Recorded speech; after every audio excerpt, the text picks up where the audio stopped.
Hey, it's me, MLB. Here is the final part of 50 Ways to Kiss. I hope you enjoy it. That night you stayed at home, chilled on Sunday, and then headed back to the dorms Sunday night in prep for Monday morning. Shoto had stayed in the dorms all weekend and his mind seemed to have been on you because when you arrived Sunday afternoon he was there in the common lounge waiting for you. Hey, you greeted him brightly. He nodded his greeting, but his eyes seemed to be alive with something. He often didn't give much away, but you could sense that he was hyper-focused on something. He fell in step beside you and took one of your bags so that he could help you to your room. Then you headed off down the hall together to unpack and chill. You thought you were going to chill, but he had other plans. No sooner were you behind closed doors, he had you backed up against the wall. Hey, whoa, easy Shoto, what's gotten into you? I want to continue what we started before, he stated, his mismatched eyes burning into yours. Well, same, you said softly, your gaze flicking to his lips and then back to his eyes as you sucked your bottom lip between your teeth and nibbled on it a bit. He dropped his head to yours and you met him halfway, lips and tongue toying with his just how you both liked it. Wanting to feel that warmth of his body, you found your way up under his shirt, running the pads of your fingertips down his abs and feeling him shiver with your tender touch. What are we doing here? You breathed, breaking from the kiss. Let's go to the bed. With a sharp shove, you pushed him back, keeping it up until he had fallen back first onto the bed and you were on top, straddling his hips. His hands found your hips and held you as you bent your head down to kiss him. Yin? Someone banged on your door, startling you both. You in there? Yeah, you called back, hands either side of Shoto's head as you caged him to the bed and looked back at the door. Can I come in? It's kind of important. What do you want to do? Hide? You whispered down to Shoto. Actually, no. It's okay. Just sit normally on the bed. You got off him and he sat up and tried to look natural, but it looked like he had just been given a lecture, stiffed back and his gentle, bald fist sitting on his knees, but his hair was a little messy. You chuckled with a shake of your head as you walked to the door to open it. You pulled it open to see good old Denki standing there with a very sheepish look on his face. Oh, Denki, what's up? You asked. Can I come in? He asked nervously, shifting his weight from leg to leg and looking around. Yeah, Shoto was helping me unpack, you said, opening the door wider to let Denki in.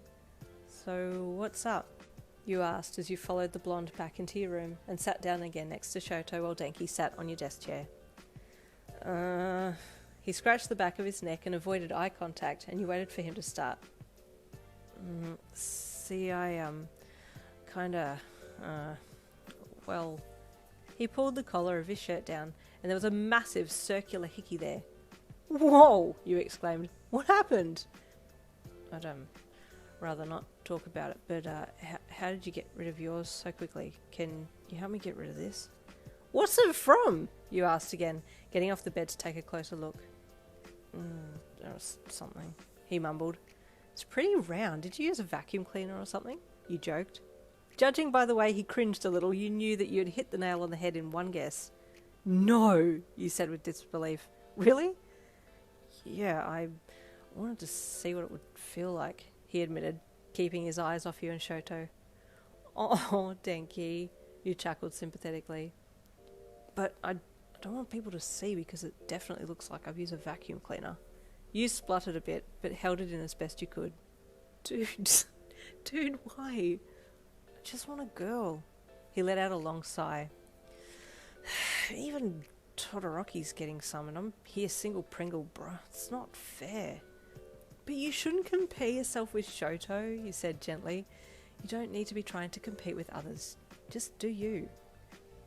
I do not understand what is going on, but I recently learned that Pringles are a type of potato chip and they are nice to eat. Shoto added in, as if he had just fixed all of Denki's problems with this new and wonderful information. Denki just sighed again and hung his head. Okay, I'll help you on one condition, you said, holding a finger up in warning. What is it? I'll do anything, Denki begged. You stop saying random stuff in front of Shoto that makes him want to try it. You know what I mean. It's the R-rated stuff that you've been talking about that has him running to me every time you open your mouth. Hey, but you're both benefiting from it, yeah? Denki asked slyly. Okay, out. I'm not helping, you said, snapping your fingers and pointing to the door. No, wait. Okay. I won't say anything else. Please help me, he begged, dropping to the floor onto his knees in front of you. I do not like how close you are to Yin, Shoto said suddenly, standing up and stepping beside you so that he could place an arm out in front of you to push you back a bit. Okay, dude, okay, Denki said, sitting back on his heels then getting back up. But please get this bruise gone. It's okay, Shoto, you placated your man. I'll just get the arnica cream for Denki and then he can put it on, okay? Shoto nodded. He was still very protective of you, so stayed during the procedure just in case Denki tried to get any closer to you. After Denki had left with a small container of cream to apply over the next few days, you and Shoto continued your time together, but made sure not to take it too far, as who knows who would come barging in next. That following weekend, Shoto had booked a time to go and meet his mum, with you. Now the shoe was on the other foot, and you were the nervous one, fidgeting like crazy as you walked with Shoto into the respite facility, then to the elevator that would take you up to her room. Oh, I'm so nervous, you whispered as you got into the empty elevator and the doors closed.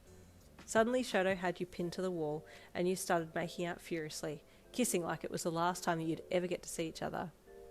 It was a short ride up, and then you were out on the next level, breathing a little heavier from the sudden make-out session. What on earth was that about? You asked the very calm-looking Shoto as you walked beside him. Did it help calm your nerves? He asked, looking straight ahead as he walked. Yeah, actually, you chuckled. You're a genius, Shoto. He stopped outside a door and paused as his hand rested on the polished knob, like he was collecting himself before opening the door. He must be remembering what happened between them every time he comes to visit, you thought as he pushed the door open and stepped in with you behind him. There was his mother, with silvery white hair, sitting in the respite garments, looking out the window. I'm here, Shoto said in a soft voice, the sound of his voice making his mum turn to face him. She smiled when she saw him, then her eyes shifted to you behind him as you stepped in as well, and gave her a soft smile. Hello, Shoto, and Yin, you said politely. It's lovely to meet you, Yin. Shoto has told me all about you, his mum said as she stood up and took a small step towards you both. Shoto hesitantly walked forwards, and his mum embraced him, gently holding him in her arms. From the look on her face, it too seemed like she remembered what she had done to him when he was little, and her hug held all of her apologies in it. The pair stood for a second, then parted from the hug, and his mum then turned to you. Please, call me Ray, she said, reaching out to hug you too. Thank you for being with my Shoto, she whispered as she gave you a hug. I should be thanking him for being with me, you said softly back to her. She pulled back with tears in her eyes as she looked at you both, one hand on your shoulder and the other reaching out to hold on to Shoto's. This is going to be a lovely afternoon, she said gently. I'm so glad you're both here. Shoto gave you a soft look and you smiled back at him. It was indeed going to be a good afternoon and a good life from there on in. And there ends 50 Ways to Kiss. I hope you enjoyed the one-shot that turned into a mini-series. I'll be back next Wednesday with more one-shots. See you then.